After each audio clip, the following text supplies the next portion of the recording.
तो लगातार दलितों पे अत्याचार हो रहा है उत्तर प्रदेश में। लोग अगर अपनी मांग को लेकर सड़क पे हैं तो आखिर क्या मजबूरी है कि लोग सड़क पे उतरे। जिस तरह का वीडियो सामने आया है वो शर्मनाक है, निंदनीय है। हद तो तब हो जाती है जब वो वैन में गिरफ्तार लोगों को अंदर जाके मारते हैं। दलितों पे अत्याचार भाजपा की सरकार में बंद होना चाहिए और जिन अधिकारियों ने कानून अपने हाथ में लिया है उन पे निश्चित रूप से कार्रवाई होनी चाहिए और ये जिम्मेदारी भाजपा की सरकार की है। समाजवादी पार्टी क्या अब इसको लेकर क्या करने जा रही है, क्या एक्शन होगा इस पूरे मामले में? आदरणीय अखिलेश यादव जी ने सवाल उठाया है कि सरकार का जो रवैया वही अधिकारियों का रवैया, और ऐसा नहीं है कि आप कानून को हाथ में लेंगे, कानून को तोड़ेंगे, दलितों के साथ इस तरह का व्यवहार होगा, उस पर समाजवादी पार्टी खामोश नहीं रहने वाली है। पूरी समाजवादी पार्टी उस पीड़ित परिवार के साथ है, उस परिवार के साथ इस लड़ाई को आगे बढ़ाएंगे। आज जिन मुद्दों पे भाजपा वोट मांगती थी, आज भाजपा उन्हीं मुद्दों पे घिरी हुई है। उन मुद्दों पे भी भाजपा के पास कोई जवाब नहीं। भाजपा का असली चेहरा वो जनता के सामने आ गया। उत्तर प्रदेश में इस समय जो चुनाव का माहौल चल रहा है और चुनाव के बीच में तमाम चीजें भी चर्चा में हैं, चाहे वो मंदिर हो, चाहे वो तीसरे मोर्चे के गठबंधन का। फिलहाल इस समय तेजी के साथ में एक वीडियो वायरल हो रहा है जहां अविनाश पांडे ने एक युवक को गाड़ी के अंदर पीटा। क्या है पूरा मामला, उसको लेकर किस तरीके से समाजवादी पार्टी ने स्टैंड लिया है, उसको लेकर एफआईआर दर्ज कराने की बात हो रही है, उनके ऊपर मुकदमा दर्ज करने की बात हो रही है। हम बात करेंगे फखरुल चांद साहब से, जो समाजवादी के वरिष्ठ प्रवक्ता हैं। चांद साहब, क्या है पूरा मामला, अचानक ये तमाम चीजें सामने आने लगी?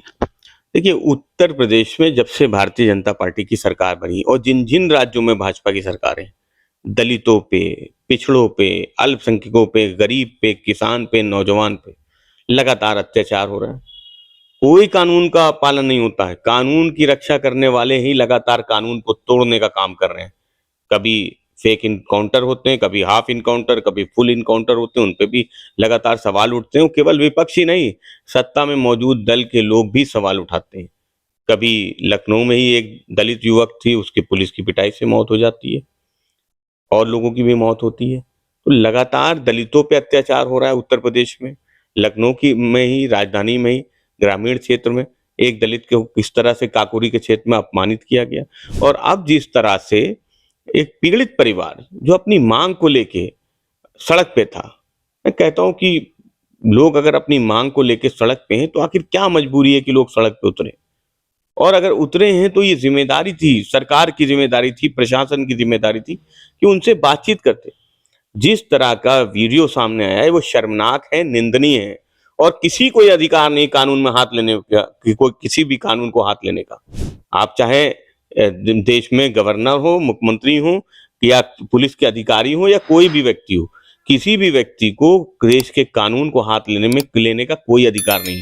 और जिस तरह से एसएसपी महोदय का पूरा वीडियो सामने है जिसमें वो प्रदर्शनकारियों को हाथ से मार रहे हैं, उसके बाद हद तो तब हो जाती है जब वो वैन में गिरफ्तार लोगों को अंदर जाके मारते हैं।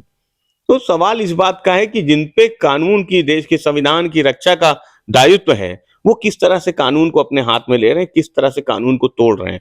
समाजवादी पार्टी समझती कि जिस तरह से लखनऊ में एक घटना हुई, आग में 15 नौजवानों की मौत हो गई, और वो भी परिवार जब अपनी व्यथा बता रहा था तो किस तरह से उनसे कहा गया कि भाषण मत दो। तो जो सरकार का रवैया है, सरकार जिस तरह का रवैया प्रदर्शनकारियों पे या पीड़ितों के खिलाफ के साथ रख रही है, वही रवैया अधिकारियों में भी साफ नजर आ रहा है। और इस बात को आदरणीय राष्ट्रीय अध्यक्ष समाजवादी पार्टी ने उठाया है। दलितों पे अत्याचार भाजपा की सरकार में बंद होना चाहिए और जिन अधिकारियों ने कानून अपने हाथ में लिया है उन पे निश्चित रूप से कार्रवाई होनी चाहिए और ये जिम्मेदारी भाजपा की सरकार की है। सब भाजपा की सरकार को उस जिम्मेदारी को समझना चाहिए, निभाना चाहिए, नहीं तो समाजवादी पार्टी आगे कार्रवाई करेगी। ये भी कहना है कि वहां पर कुछ अराजक तत्व थे, वो उपद्रव करने की कोशिश कर रहे थे, जिसके चलते उनको ये एक्शन लेना पड़ा। देखिए, अगर कोई कानून अपने हाथ में ले रहा है तो उसके लिए कानून है, पुलिस गिरफ्तार करती, कोर्ट में पेश करती। पुलिस को किसने अधिकार दे दिया है न्याय करने का? क्या आप खुद से हाथ से न्याय करेंगे, डंडे से न्याय करेंगे? तो देश में बाबा साहब का संविधान है, कानून है। आपको उस बाबा साहब के संविधान की, जिसकी आपने शपथ ली, उसकी रक्षा करनी है। आप कानून हाथ में नहीं ले सकते। और अराजक तत्व हैं, ये बात तो बचाव में लगातार कही जा रही है। वो तो प्रदर्शन कर रहे थे।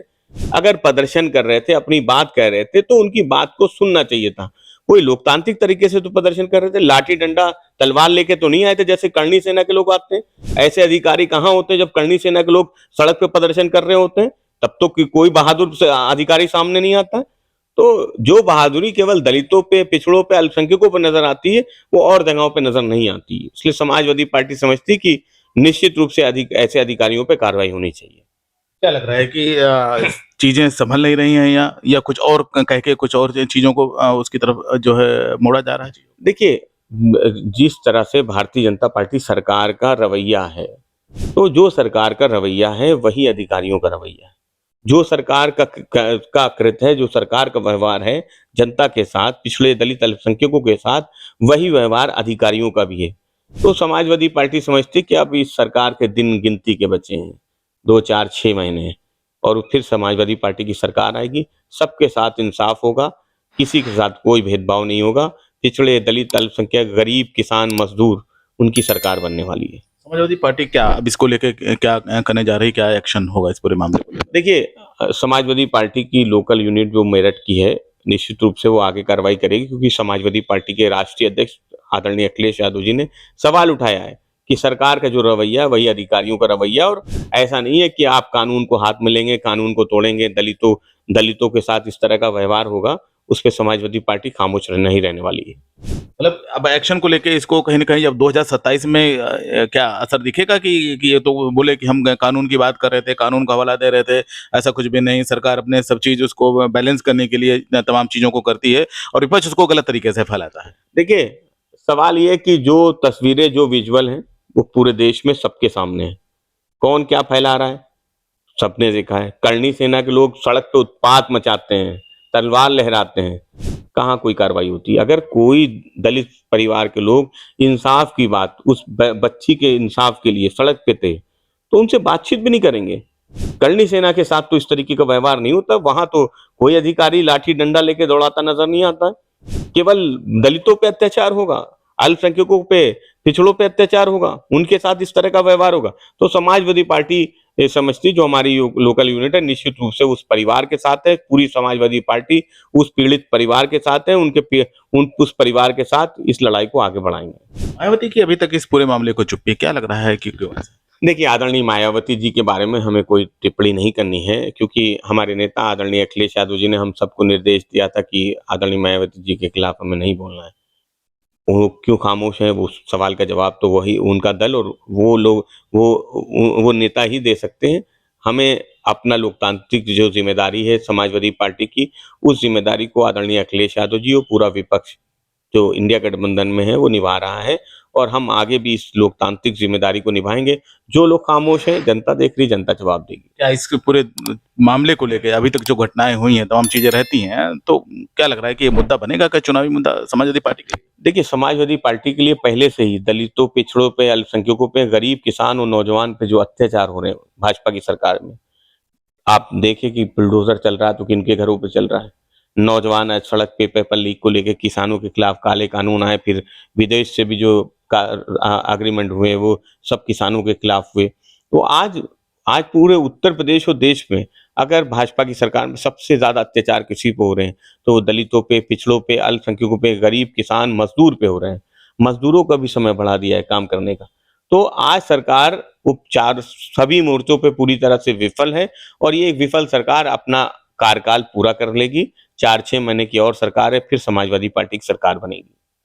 ये जो तमाम चीजें हैं, चाहे बेटी पढ़ाने को लेके हो, तमाम चीजों को लेके हो, क्या लग रहा है कि कुछ मुद्दे जो हैं हटके चले जा रहे हैं, वो मुद्दे दब जा रहे हैं या कहीं फिर और राजनीतिक हिस्सा बने जा रहे हैं? देखिए, कोई मुद्दा नहीं दब रहा। पहले कहते थे लोग, ये इस सवाल को उठाते थे कि जनता के सामने मुद्दे तो हैं, बेरोजगारी के हैं, महंगाई के हैं, शिक्षा के हैं, स्वास्थ्य के हैं, लेकिन वो मुद्दे कहीं ना कहीं भारतीय जनता पार्टी की हिंदू मुसलमान की राजनीति के पीछे चले जाते थे। लेकिन आज जिन मुद्दों पे भाजपा वोट मांगती थी, आज भाजपा उन्हीं मुद्दों पे घिरी हुई है।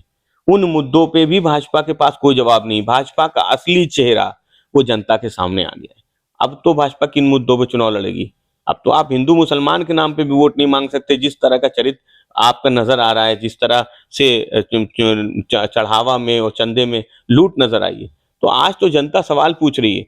जनता हर उस मुद्दे पे सवाल पूछ रही है कि किस तरह से पिछड़ों को, दलितों पे अत्याचार हो रहा है, कैसे गरीब के बच्चे स्कूल में शिक्षा ना ग्रहण कर पाए, प्राथमिक विद्यालयों को बंद किया जा रहा है, किस तरह से पेपर लीक हो रहे हैं, नौजवानों के पास रोजगार नहीं, प्राइवेट सेक्टर से भी नौकरियां गायब हो रही हैं, किस तरह से लगातार अत्याचार हो रहा है, किसानों के खिलाफ काले कानून लेके आए जा रहे हैं, महिला सुरक्षा जैसी कोई बात ही नजर नहीं आ रही, बेटी पढ़ाओ बेटी बचाओ का नारा देने वालों की सरकार में किस तरह से बलात्कारियों का संरक्षण हुआ, किस तरह से बलात्कारियों को बचाने का प्रयास हुआ।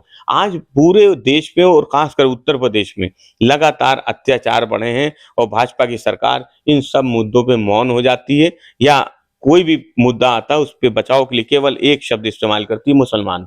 मुसलमान, मुसलमान, मुसलमान। उनकी सारी समस्याओं का समाधान मुसलमान था, लेकिन अब उनका ये मुद्दा भी चलने वाला नहीं है, क्योंकि जनता उनके असली चेहरे को जान गई है। तो ये फ़खरुल हसन चांद साहब थे। आपको बता दें कि समाजवादी के वरिष्ठ प्रवक्ता, और कहीं न कहीं ये मुद्दा जो पूरा जो हुआ है वहाँ पर, जो इस तरीके से वैन के अंदर जो घटना हुई, पिटाई की तमाम चीज़ें हैं, वीडियो सोशल मीडिया पर वायरल है। फिलहाल विपक्ष के लिए एक बड़ा मुद्दा ये बन चुका है, और इस पर आगे क्या कार्रवाई होती है, ये देखने वाली बात ज़रूर होगी।